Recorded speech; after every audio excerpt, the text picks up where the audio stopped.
Welcome to Source BMX. I'm Van Homan. Today we're here at Swamp Fest in Wildwood, Florida with BSD rider Reed Stark, and we're going to take a look at his BSD Safari build. Reed, before we get into the specifics about this bike, you have a bunch of signature parts under the Safari line. Where'd you come up with the name? What's the inspiration there? So it started out, I had the Giraffic handlebars. I got nicknamed Giraffic on my first BSD trip, Mega Tour 10. Okay. Grant Smith was just making fun of me because I'm tall and have a super long neck. So I turned into Giraffic Mark. And then we were trying to come up with a name for the pedals. And the pedals are unique because they have a bunch of extra corner pins, which is a design I worked on for like a year in school. And yeah, I did a bunch of projects for it, and it was like we needed a name that really said durability. So yeah, we were brainstorming forever. I was gonna go with Savage pedals or something like that. And actually, I think Grant Smith was the one who messaged me. He's like, dude, what about Safari? Yeah, it was perfect. And I was like, oh man. And then we switched the name of the bars to Safari bars, and yeah, just went from there. So I noticed you're riding longer top tube, 21.8. However, the back end's a little bit contrasting to that. Bit of a shorter back end. Why do you run the longer top tube, the shorter back end, and what overall went into designing this frame? I'm obviously tall, so I was super sick of smashing my knees, and I realized that it's actually better to have a little bit more room up here, but I wanted to compensate for that in the back end because, if a super long frame with a normal back end that would match that geometry would feel super sluggish, and I like to get really tech and do 180s and 3s out of stuff, and yeah, it feels amazing, man. I mean, people hop on it and they're like, this is 21.8, it feels like a 21. And I'm like, yeah, you have that extra room and you're still able to maneuver like a normal size frame. Stoked on how it turned out, man. It was an interesting design for sure. Definitely a unique one. All right, so again, you're taller, 9.6 rise bars. I would assume that that's also because of your height. Also, why did you decide to go with a 4-piece design versus some of the traditional 2-piece? I had 2-piece forever, and I think I had them in 9s, and then I did the Safari XLs, which were 9.5. And yeah, I rode actually Denim Cox's bars. He had the grind bars. Those were the first 4-piece bars I ever rode in my life. And it was crazy, dude. They feel so much more rigid, and you just have a lot more confidence diving into certain grinds, gap grinds, and going into tight niches and stuff like that. You feel really sturdy on it. Okay. And I never really realized how much the 2-pieces bend when you ride, and yeah, so it's a switch. I think I could see myself going back to 2-piece at some point. Maybe if I'm riding bowls or something like that, but right now for street, 4-piece is amazing. So I know BSD offers 2 versions of their bars and stem. They offer the 1-inch and also the traditional 7/8. Which one of those did you choose to ride? And also, how does your BSD stacked stem complement your Safari bars? I went with the 1-inch because there's more surface area to grip the bars, so it prevents slipping a lot. It's kind of like a shitty switchover in BMX because people have an old stem, they kind of got to buy them both, which sucks, but I think everyone's going to be riding this in the future. That old smaller style doesn't really make sense if you can go bigger. It doesn't add that much weight. There's more contact, grips better. And yeah, the stack stem, I love it. Some people front load. I don't do whips or anything. I've done whips, but I don't really do whips too often. And yeah, I like being up high, I don't really like to be super crunched over like this. I think it's bad for your back. So when you raise it up a little bit, you're able to kind of lean back and have better posture when you ride. All right, Reed, so you're running the BSD Substance cranks. I've talked to a few of the other BSD riders about these cranks, and the common theme seems to be that they're durable. I also noticed that you're running 175 millimeters in a world where a lot of riders are going to some shorter cranks now. You're kind of keeping it more traditional. What's up with these cranks? Why do you run that size? The cranks are good, man. I really like how they're smooth, so they don't slice up your ankles or anything if you slip a pedal. But yeah, I tried 165s. It felt like I was a gerbil on a little wheel, dude. I was like, no, I need leverage to actually crank and get the speed I need to rip at stuff. Also, I have the 28-tooth sprocket rather than the 25. Same reason. A little bit harder gear ratio, give you that extra speed. So what is it, 28.9? Yep, 28.9. While we're on the drivetrain, let's talk about the BSD guarded sprocket. I notice you have the guard, kind of protect your chain. Also, what hub is that linking up to in the back? I noticed you said you changed a few things specifically for Swamp Fest, so why don't you break that down for us? Yeah, dude, I mean, there's no reason not to ride a guard sprocket in this day and age, it protects your chain. You don't want to break a chain, you don't want to smash your links if you're doing anything, I wouldn't say I do sprocket bashes often, but if I do find a spot and I want to do one, I want to know that I'm going to protect my chain and not be cranking at it the next go and snap a link, which is the worst crash, you know what I mean? And then yeah, I usually ride the Revolution hub, which is kind of like, it behaves like a cassette. Like there's no what's it called? Slack. No slack, yeah, so there's no slack, but it still behaves like a free coaster, which is sick. That's like one of my favorite things. But for this event, I brought out the Burning Man back wheel, which is an Odyssey Aiken tire. Super knobby, grips everything, great for dirt.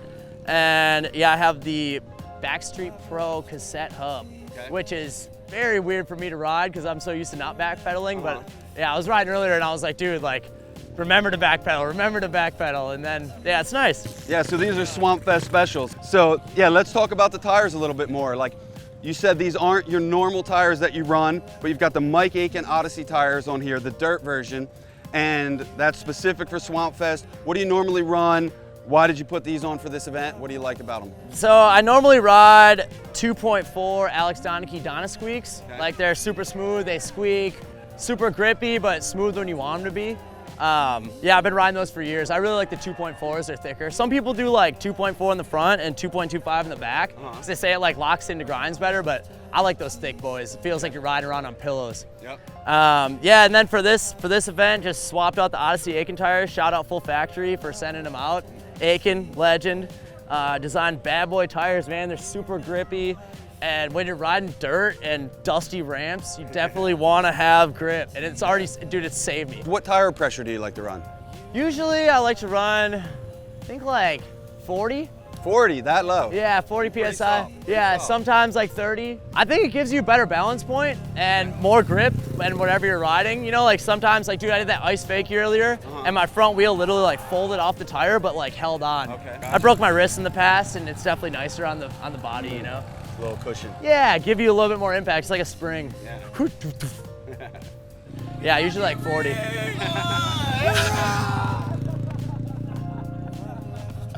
All right, so you mentioned your BSD Safari pedals earlier. What went into the design of these, and what separates them from other plastic pedals on the market right now? Dude, I did like hundreds of hours of research on plastic BMX pedals for like 7 different school projects my senior year of college. And I did like countless hours of in-person interviews, online surveys to like figure out what is the most desired plastic pedal, what's the market missing. And I've always had the idea to do the extra pins in the corners. That came when I was like 17, and I was just telling Grant, I was like, dude, we need to do this. Like, it's gonna change the game, because you want to have, like, I don't want to ride metal pedals because it'll destroy your shins, you know? And it's like a safety thing, really. So if you're gonna ride plastic, which fuck plastic products, but if you're gonna have to ride it for safety's sake, like, you want to have them last as long as possible. So that was kind of the goal. We have like a concave design, knurling on both sides, different logo on both sides. So if you choose, like, if you're like a pegless dude and you want to ride one side and keep the other side clean, you kind of remember, like, oh, this is the Safari side, the other side's the Reed Stark side. Yeah, definitely the most thought than any other product I've done. I'd love to do that for more products. That just takes a lot of time, you know? So you have the BSD Blitz seat post with your signature Safari seat. How important is the size of the seat for you? Also notice that this thing comes in a lot of different colors. How important is your seat post height? Break all that down for us. Dude, I back in the day, I made Grant make a super long post because I wanted my seat to be really high, especially for like, if you're out in the streets and you want to, like, if you're gonna take like a really long pedal, it's like raise it up so you can sit down and pedal comfortably. But now I pretty much keep it at this height all the time. Yeah, I don't know, I really like the fat seat. I think it gives you more cushion. Every time I hop on a bike that has a slim seat now, it hurts. I'm like, why would you want to sit on that, you know? And yeah, man, I think it's a good shape, simple, sleek, proper rounded corners, you know, nothing like too sharp.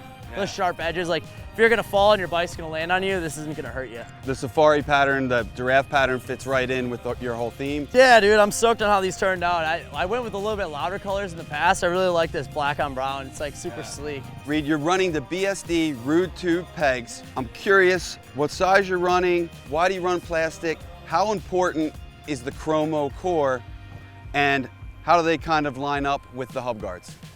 Dude, shout out Dan Paley for designing these bad boys. I mean, yeah, they're a treat. I ride the XLs, give you a little bit extra length. So it's at 4.5? Yeah, back in the day, it used to be like pretty lame if you had extra like long pegs, you know? They're like, oh, you're cheating on ice pick grinds. Like, nowadays, it doesn't really seem to matter. People even go longer, like 4.7 and whatnot, but yeah, 4.5 is perfect to be able to like line up to a rail and hit it without clipping on the way up. The plastic stays good for a really long time. Just rotate them here and there. Stay really good. They don't like break and shatter, which is great. It's like super nice material. The core is awesome. Sometimes, you know, I keep the core and usually just swap out sleeves. Like that lasts forever. So, you know, if you ever need to like really stick on like an ice pick stall on something, you can take off the plastic and pretty much have that same metal peg feel. Awesome. Which is awesome. I've done that a couple times. Yeah, in the so you past. could actually run them as just steel pegs. Yeah, A little yeah. skinnier, but. Yeah, and you know, I wouldn't recommend doing it like all the time, but if you have a certain spot that you're like, oh, I really need to stick on this ice pick stall or a toothpick or something like that, take it off, you know, and you'll really grip in and toss on the sleeve after. So before we wrap up, you were mentioning you had some new colorways coming out in the Safari frame. You wanted to show off the new gold one. Dude, yeah, Why don't so you grab that. We got 2 frames. Oh, fuck yeah. We got 2 frames. We got one that's based off a photo of Puerto Rico ocean. I was in Puerto Rico on a BSD trip. Okay. I always like to sample like specific colors. Like I'll shoot a photo and sample the exact color. This is off Raw Superfoods honey. So the honey? Yeah, it's honey. So Jeff Westcott is the first person to actually do a honey frame, and you know, I think it was with Mutiny back in the day. But yeah, I want to do the Raw Superfoods collab, and I was like, fuck it, let's do a honey frame. Awesome. Yeah. So now we got the new. Look out for the new colorway, the Safari BSD. Yeah, we got a blue one, blue for the sea, and then the honey, man. All right, Reed, I want to thank you for sharing your bike with Source BMX and all the people out there watching. Make sure to check out Reed's bike on the Source Bike Builder. There you can find pricing, spec, and availability on everything Reed Stark is riding. SourceBMX.com.